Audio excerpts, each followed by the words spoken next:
Kabut asap akibat pembakaran lahan di sejumlah wilayah di Sumatera dan Kalimantan masih berlangsung.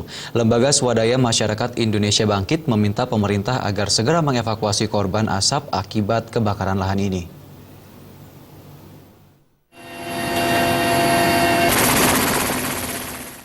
Kurang lebih hampir memasuki bulan keempat, kebakaran hutan yang terjadi di Riau, Sumatera Selatan maupun Kalimantan belum juga terbebas dari kepulan asap.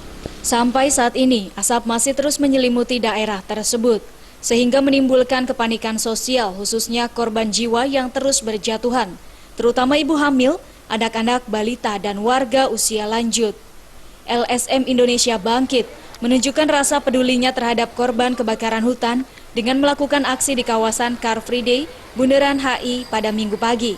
Mereka juga melakukan pengumpulan donasi dari warga Jakarta yang melakukan olahraga di sekitaran HI.